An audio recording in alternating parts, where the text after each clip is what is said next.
I'm CJ Harvey, and straight ahead on WVU News, I'll tell you what her confirmation means for education here in the Mountain State. I'm Allison Kaiser, and coming up next on WVU News, I'll tell you about a multi-million-dollar project recently approved by Morgantown City Council. On Casey Joe Talent coming up, I'll tell you how 2 local counties are fighting the heroin epidemic in the Mountain State. Our Emmy Award-winning WVU News starts now.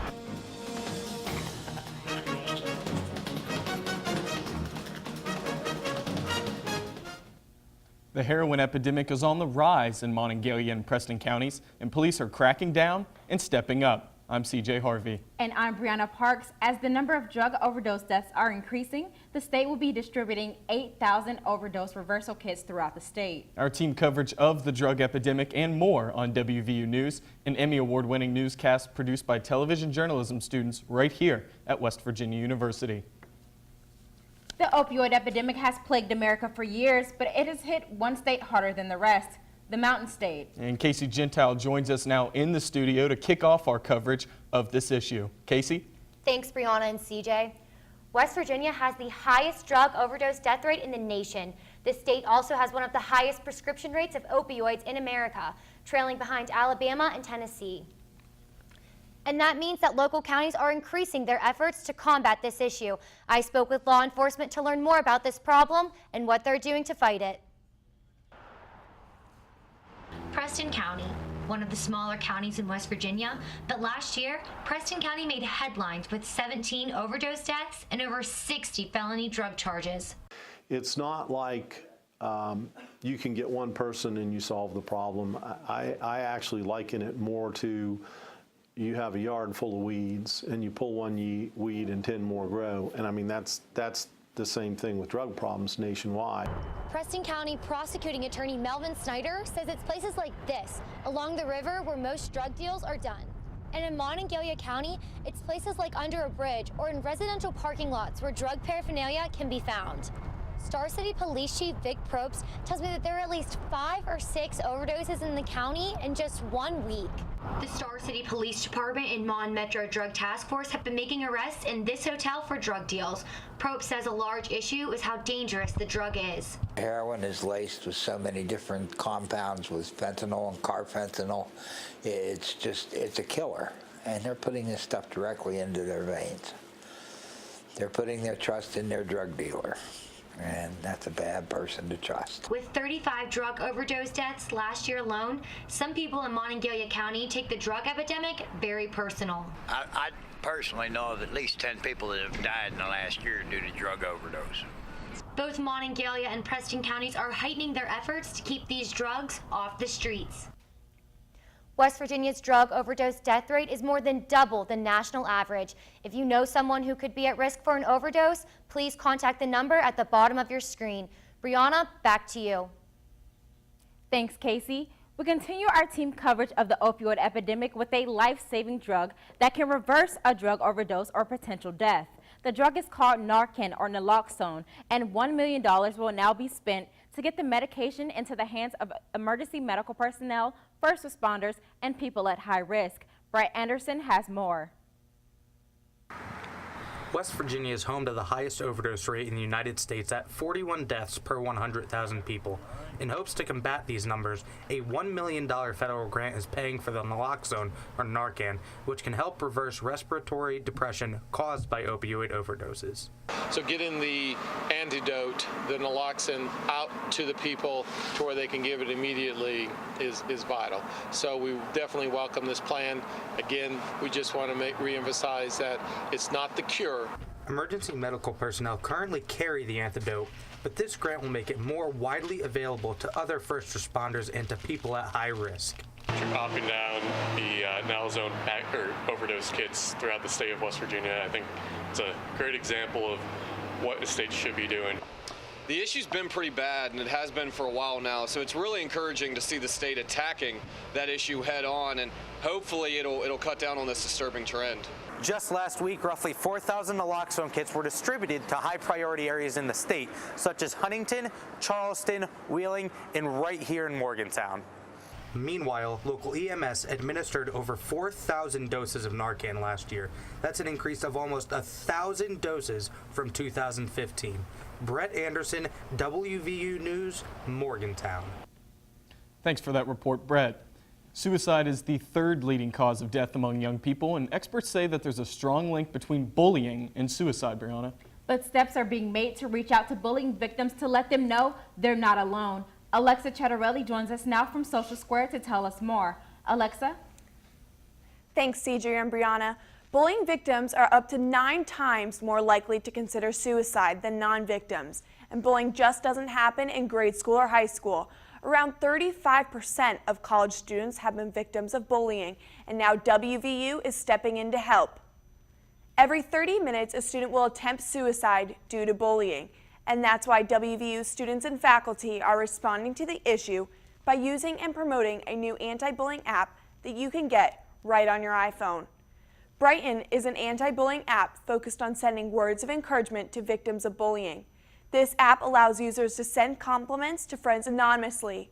More than 10 million messages have been sent so far to its 1 million users. The app is free and right now can only be downloaded on Apple products. Brianna and CJ, back to you. Thanks, Alexa. The 130-acre section of North Morgantown called Sunnyside was the first area to be developed by Sunnyside Up, or the Campus Neighborhoods Revitalization Program.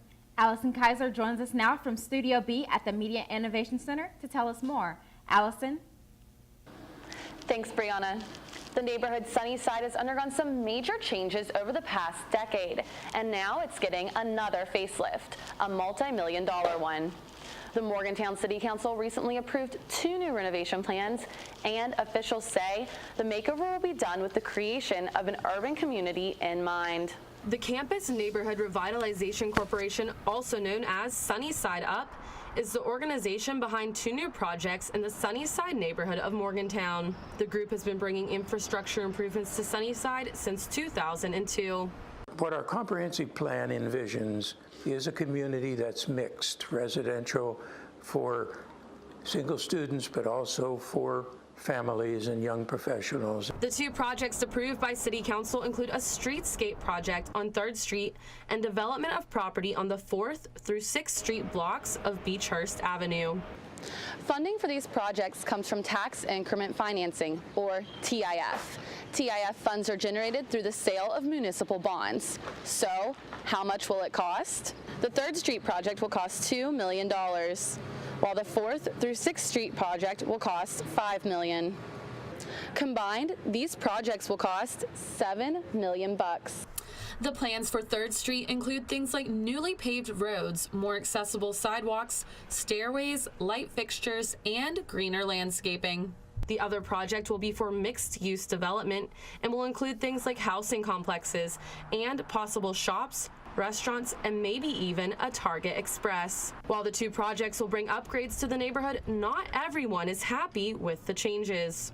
A lot of apartments and housing around town already, so I don't know that tearing down old houses and some of the rest of Morgantown is such a great idea. Scafellas says that the overall goal of these projects is to bring a different demographic into Sunnyside.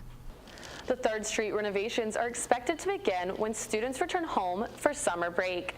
For more information about Sunnyside Up, check out their website at the bottom of your screen. CJ, back to you at the Waterfront Studio. Thanks, Allison, for that report. In the closest confirmation vote in the history of presidential cabinet picks, Betsy DeVos was recently named Secretary of Education, but only with the help of a historic tie-breaking vote from Vice President Mike Pence. But what does this nomination mean for schools in West Virginia? Elizabeth DeVos, do solemnly swear. Betsy DeVos is a reported billionaire with no experience in public education. But how will her role in Washington impact students here in West Virginia? Sam Burnett has been an educator in the public school system for 27 years, and he's an executive board member of the American Federation of Teachers. Her philosophy basically drains money from public schools and allows that money to be channeled outside of those schools, basically destroying them. Now, the AFT did protest DeVos's nomination because of of her headline ideas such as voucher plans and charter schools, because Brunette says those programs could also drain public school funding in West Virginia. So we have some counties that have only one high school and one elementary school. To place a charter in one of those counties would be financially impossible. Now, West Virginia has the 39th largest public school system in the nation, serving more than 280,000 students in 760 public schools. But it's the quality of education that still widely varies across the country, leaving some parents in our state concerned about their child's education under the new administration. I understand she's an advocate for choosing your own school, which I think could give parents options. However, it will eliminate some schools that will be important for giving access to education to some rural areas in West Virginia. But DeVos has vowed to challenge the status quo interests in education, giving parents more options such as vouchers, educational savings accounts, and homeschooling. It's important to note that the Secretary of Education is one of the least powerful cabinet positions. The Secretary is 16th in the line of succession to the presidency. And CJ, education funding accounts for only 3% of the federal budget. Only time will tell if this choice is a wise one for our state. It's a juggling act for many athletes at WVU who have long practices but still need to maintain good grades. So when a student can balance both and become nationally recognized, well, it's a major accomplishment.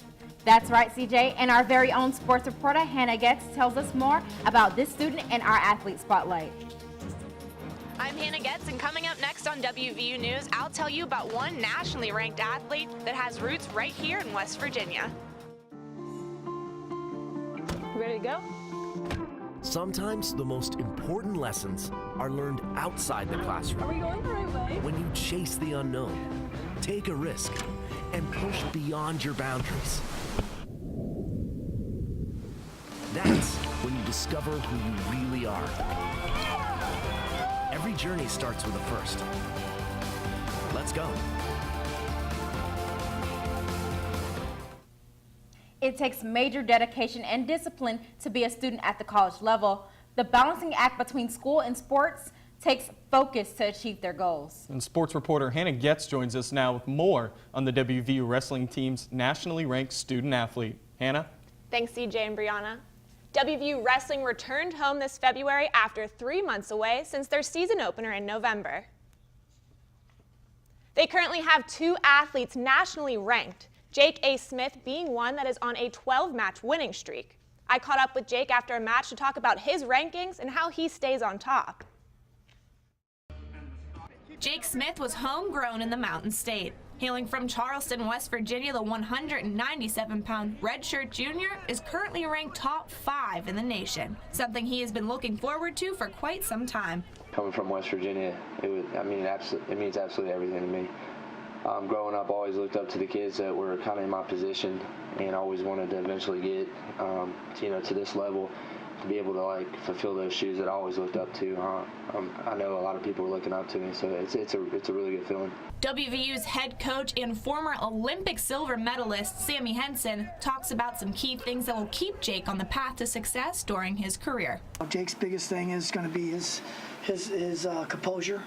If he maintains his composure, he's going to do great things. He's going to he's going to be an All-American. He's going to get what he wants to get. After the 14th week of competition, Jake was awarded Co-Wrestler of the Week by the Big 12, alongside of Chandler Rogers from Oklahoma State.